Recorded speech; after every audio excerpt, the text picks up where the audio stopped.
Okay, we're live. This is SJ Duelist, joined by Burner and Bob from Wolverine's Rebirth. Wolverine's rebirth.de. Might be a dash in there. Shooter in an LAPC Prime, Oro A for Silver, Proxima and a Corsair E, Gnome King and a Masakari F, Papscan Vulture D from a Merc Group, and Dashfire in a Madcat E.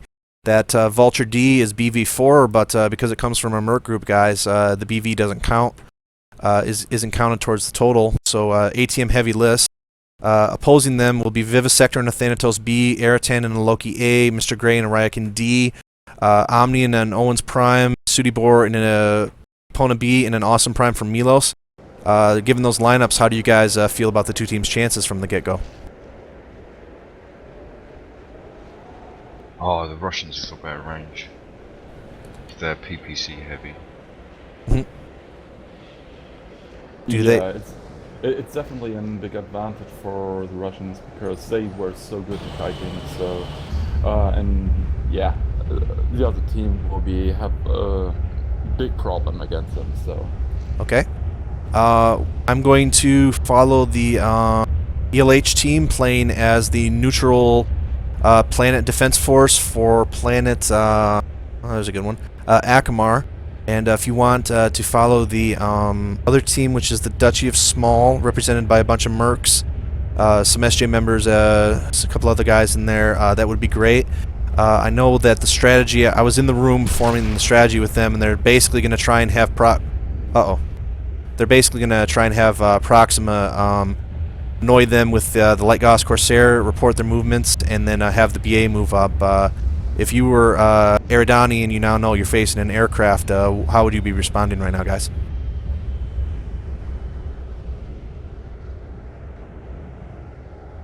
Yeah, good question. Depends on what assets they have to fight aircrafts. I don't know. Is there any ATMs, for example? Well, let's take a look. I do believe I saw the C. Negative. There are no LRMs. They have a couple of PPCs, a couple of autocannons, and Owens Prime's got 2 LRM 15s. Autocannons? Which autocannons? UX5s, I believe. UX5s, okay, they have some range, and yeah, that's the only chance to get their aircraft to shoot it, trying to spread out their assets with the AC5 then, and trying to shoot it. So it will be hard, but that's the only way how they could destroy it fast enough. Another solution would be to have a good scout and then trying to push at the enemy forces after they have their position. So that's the other thing what they can do. Omni has made contact with the ground forces. The player is moving forward to get to cover here. As you mentioned, the ground forces for the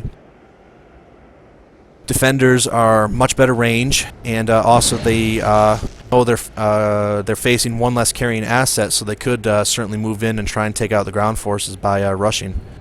I don't think they've discovered that they're taking an APC, and I don't know, guys. Is that a pretty big risk, taking 2 non-carrying assets in a 6v6 match? For me, yes. I would say it is a very high risk. I wouldn't do this for my faction. Not on a 6-on-6. On a 7-on-7, maybe, but not on a 6-on-6. It's too risky. You don't have enough punch on the ground. So if something happened with plane, you're screwed. Now making contact on the ground. The LRMs coming away. They have 3 LRM racks, and there are no lambs available for the attacking force. So that could definitely be something that be a deciding factor here, guys. Shooter's quite close to Mr. Grey. Now, how many shots do you get per ton with the Light Gauss? Is it 16? Yes, 16 shots per light ghost. Yeah. So then Proxima has 32 total shots before he can either go back to the airport to reload or the APC. As long as the APC doesn't reload, Proxima has unlimited ammo here. Do you think that those light Gausses are going to add up and do damage over time? Yeah, definitely. Of course. Something. Looks like that so far Proxima's been simply hitting what targets he can. They're finally got some LRM-15 away on Proxima, but as we know, LRM-15s have a hard time hitting, but it'll certainly buy them some time perhaps, while Proxima has to dodge those. How do you feel about the two teams' attack strategy on the ground right now? Are you agree with their movements so far, how they're trying to engage each other? Oh, I think the red team should hold back a bit more and let Proxima do more work. Mm-hmm. Yep, it looks like that they're starting to get some LRM hits off. Eratan's LRM rack is certainly doing some damage, and Omni is moving out and attacking. All a bit. Omni's getting a bit close here, Bob and Burner. Yeah. Kill him. Omni's been legged. Omni is in very much danger of dying here. Oh man, Gnome's taking point from the side. Oh no, it's in a bad position. So there goes, Gnome is in a bad position. They do get the kill on Omni, so they're still down one carrying asset because they are bringing the plane and the APC. Now that's a huge loss, Bob, that Masakari going down.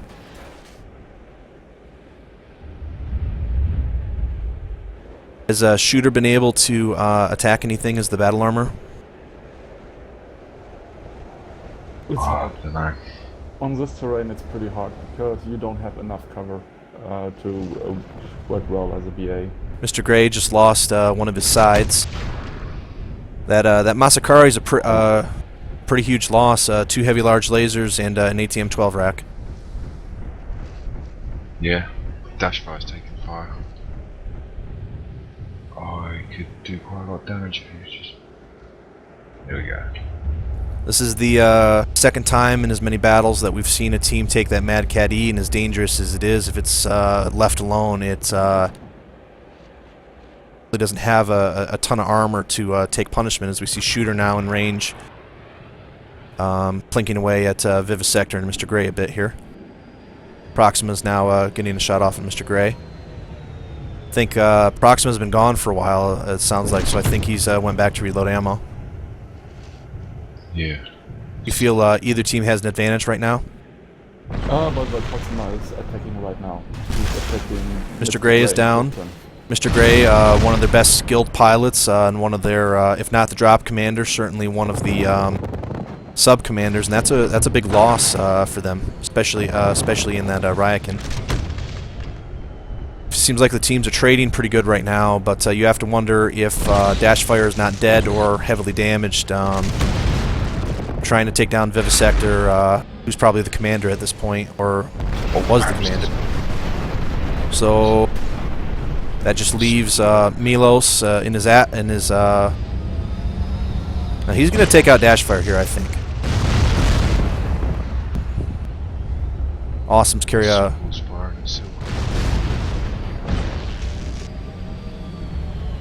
Milos taking some pretty good damage. Dashfire's got some good weapons. Felixes is at enough range that he'll be able to use his ATMs here. Milos would really like to get that Mad Cat down right now, guys. Considering he's being shot at by 4 things, I don't know if he'll have enough time to do it. Oh, yeah, he's down. So that, I believe that only leaves Sudibor on the ground, and certainly like to try to take out an asset or two, because you have to pay to replace assets for attack fleets, but right now this might just be about pride, guys.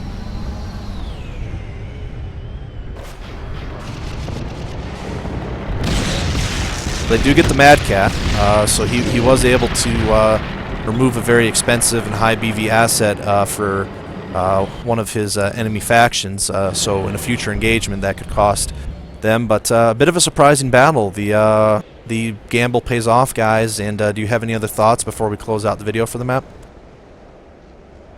No, GG. Yeah, it was a good game. So in this time, we saw again an advantage of the aircraft, what it could provide, because it was distracting the enemy, was also giving good intels. So yeah, it was a good move to bring the Corsair in this match. So yeah, good match and well fought. So the Duchy of Small Attackers attacking neutral planet Acamar now go up 1-0. They have to win 3 battles in 5 attempts in order to do it. And for Wolverine's Rebirth Bob and Burner, this is SJ Duelist. Thank you for watching, and we'll see you next time on the Chaos March Network.